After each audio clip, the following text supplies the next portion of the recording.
पहले सत्यनारायण भगवान की कथा आदमी अमावस पूर्णिमा सुनता था, आजकल तो सुनते नहीं सत्यनारायण भगवान की कथा लोग। इसी बहाने आपके घर किसी ब्राह्मण का आगमन हो जाता था, ब्राह्मण के चरण पड़ जाते थे, एक ब्राह्मण का भोजन निकल जाता था आपके घर से।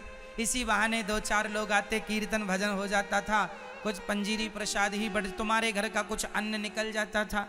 लेकिन आजकल आदमी इतना कंजूस हो गया है, शराब पी लेगा 2000 की, लेकिन वो सत्यनारायण भगवान की कथा नहीं कराता। धर्म कर्म नष्ट हो गए।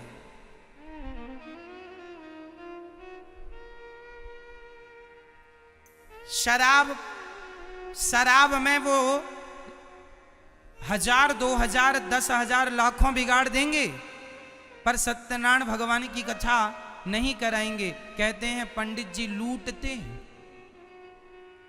और शराब पी लेता है एक पौआ 500 का, वो उसमें तुम नहीं लुटे, है ना। गांजा पीता उसमें लुटता नहीं है, तो अपने आप को सौभाग्यशाली मानता है कि मैंने 2000 की शराब पी ली। और सत्यनारायण भगवान की कथा कराए और 100, 200, 500 रुपये पंडित जी को दक्षिणा कभी देनी पड़े तो कहता पंडित जी लूट रहे हैं। क्यों जी, ये आजकल बोलते हैं ना लोग। तो धर्म कर्म आजकल, अरे भाई ब्राह्मण का धर्म ही भिक्षा लेना है। आप बताइए, ब्राह्मण क्षत्रिय वैश्य शूद्र इन चारों में भिक्षा लेने का अधिकारी कौन है? कौन? जोर से बोल दो। तो जो अधिकारी है, जिसे अधिकार दिया है कि तुम ही भिक्षा लोगे, क्षत्रिय भिक्षा लेगा तो पाप लगेगा, वैश्य भिक्षा लेगा तो पाप लगेगा, और शूद्र भिक्षा लेगा तो पाप लगेगा। पर ब्राह्मण भिक्षा लेगा तो देने वाले को पुण्य मिलेगा, लेने वाले को उसको भिक्षा मिल जाएगी। उसका धर्म ही भिक्षा लेना है। तो अब जिसे शास्त्र ने, समाज ने भिक्षा लेने के लिए नियुक्त किया है, आप उसे भिक्षा देते नहीं और कहते हैं लूट रहे हैं। अरे कोई तुम्हारे जेब से थोड़ी निकाल रहा, आप श्रद्धा से बुलाएंगे।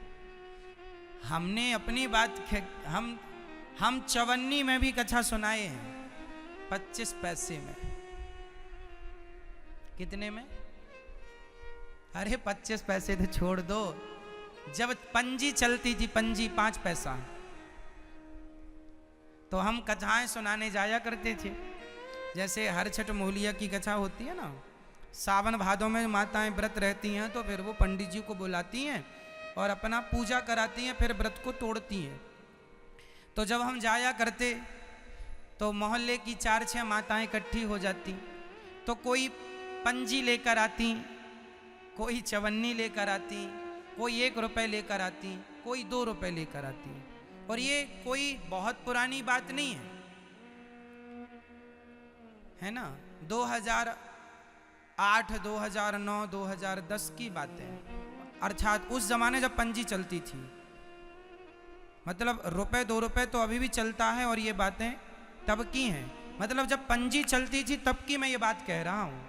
पंजी अब कब चलती थी वो आप देख लो, काफ़ी समय से तो पंजी बंद है, पर हमने पंजी की गोलियां खूब खाई हैं, मीठी वाली। पंजी जानते हैं आप लोग? 5 पैसे को पंजी बोलते हैं, 10 पैसे को दस्सी, 20 पैसे को बिस्सी। आजकल ये सब बंद हो चुका है। 25 पैसे को चवन्नी, है ना, 50 पैसे को अठन्नी, और 1 रुपया को, तो 1 रुपया आजकल चलता है।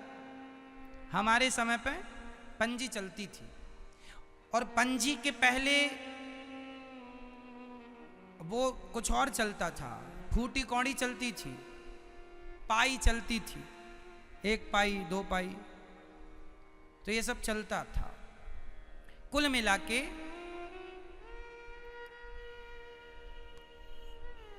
हम लोगों का धर्म ही है आपको कथा सुनाना, आपका ये सहयोग करना कथा से, समाज को सही मार्गदर्शन देना, और फिर इसके बदले हम आपको कहते हैं भाई अब आपको हमने जो ज्ञान दिया है, जो कथा सुनाई है, अब उसकी गुरु दक्षिणा, क्योंकि एकलव्य ने भी गुरु दक्षिणा दी थी, तो आज के गुरु जी अंगूठा तो मांगते नहीं है, जो आपसे बने वो दीजिए। इसी बहाने ब्राह्मण का भोजन आपके घर से निकलता रहेगा। गाय की रोटी, कुत्ते की रोटी और ब्राह्मण का भोजन। पहले के ज़माने में जब कोई भी त्यौहार आता था तो गांव की माताएं बहनें एक सुपड़े में, सूपा में सीधा लगाती थीं, थोड़ा सा आटा, दाल, चावल, और ब्राह्मण के घर जाकर दान करती थीं। पंडित जी ये सीधा ले लीजिए, क्योंकि दान करने से ही आपके जीवन में खुशहाली होगी।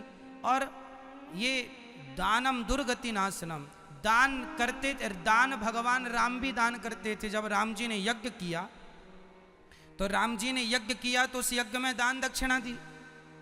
यहां तक कि धर्मराज युधिष्ठिर ने जब यज्ञ किया, राजसूय यज्ञ किया, उस यज्ञ में सोने के बर्तन में भोजनों, ब्राह्मणों को भोजन करा के वो थालियां पूरी की पूरी दे दी। लिखा है शास्त्रों में, आपने सुना होगा दानवीर कर्ण का नाम दानी क्यों? दान करने से ना दानी हुआ। और दान लेने कौन आता था? ब्राह्मण।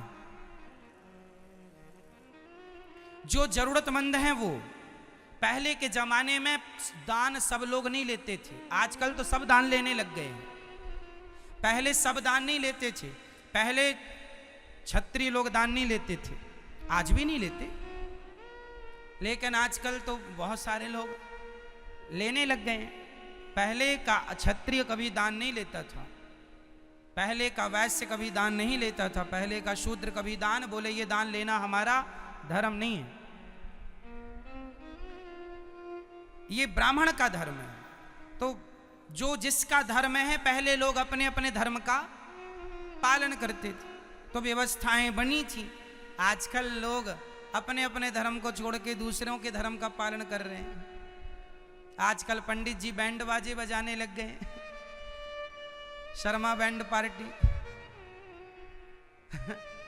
तो जब आप अपना धर्म छोड़ देंगे और आप बाजे बजाएंगे तो स्वाभाविक है कि व्यवस्थाएं बिगड़ेंगी। भाई जिसका जो कर्म है वो अपना कर्म करे। ब्राह्मण का कर्म है यज्ञ करना, यज्ञ कराना, वेद पढ़ना, वेद पढ़ाना, दान लेना, दान देना, ये 6 कर्म ब्राह्मण के हैं। अपने अपने स्वधर्मो निधिनम श्रेयः परधर्मो भयावह। जो जिसका काम है, अब ब्राह्मण जूता की दुकान खोल ले तो ये इसका धर्म नहीं है। जूते की दुकान मोची भाई खोले तो शोभा देता है। ब्राह्मण का धर्म जूता बेचना नहीं है। क्यों जी? ब्राह्मण का धर्म है जो वो करे। तुम गरीब, तुम भूखे हो तो भिक्षा मांगो, पर अपने धर्म का त्याग ना करो। ब्राह्मण के लिए इसलिए तो भिक्षा है, ब्राह्मण हल नहीं चला सकता, ब्राह्मण हल नहीं चला सकता, उसे हल चलाना वर्जित है। तुम भूखे हो तो भीख मांगो, भीख मांगो और खाओ और बच्चों को खिलाओ, पर हल नहीं चलाना है तुम्हें। शास्त्र मना करता है तुम जूते की दुकान ना खोलो। क्यों? क्योंकि तुम ब्राह्मण हो। ब्राह्मण का कर्म ब्राह्मण करे। अब सोचिए, गुरु द्रोणाचार्य जी शिक्षा देते हैं। शिक्षा का है कि धनुर्विद्या अर्जुन को किसने सिखाई? अर्जुन को धनुर्विद्या किसने सिखाई? गुरु द्रोणाचार्य। अब सुनिए, मैं महाभारत की कथा सुना दूं। गुरु द्रोणाचार्य के एक मित्र थे, राजा द्रुपद।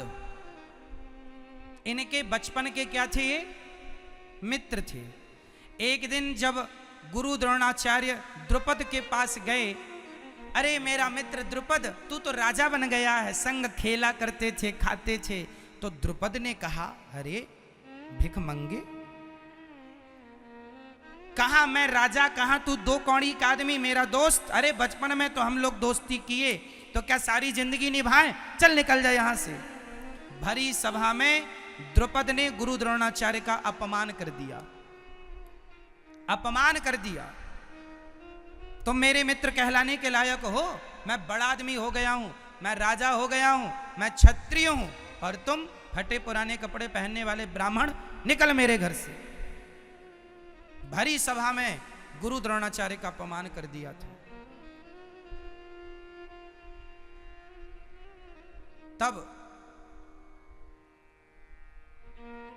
तब क्या हुआ? गुरु द्रोणाचार्य अपना मुंह लेके आ गए, भाई अब आप हमारा अपमान कर देंगे तो हम क्या करेंगे। जबकि गुरु द्रोणाचार्य बहुत बड़े धनुर्विद्या के धनी थे।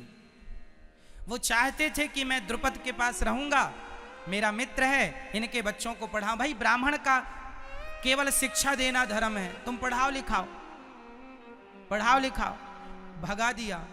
फिर ये हस्तिनापुर आए तो इन्हें गुरु द्रोणाचार्य की विद्या, किसी की अंगूठी गिर गई थी कुएं में, किसी की अंगूठी गिर गई कुएं में, तो गुरु द्रोणाचार्य जी ने अपने बाणों, धनुर्विद्या इतनी थी कि अपने कला के बल पर धनुष में बाण चढ़ाया और ऐसे मारे कि अंगूठी निकल के आ गई, निकाल लिया।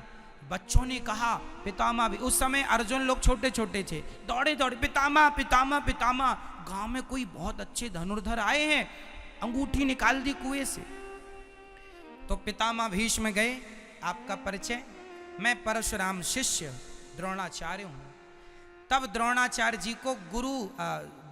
जी को पितामह भीष्म ने, उस समय कृपाचार्य यहां के कुल गुरु थे, कृपाचार्य।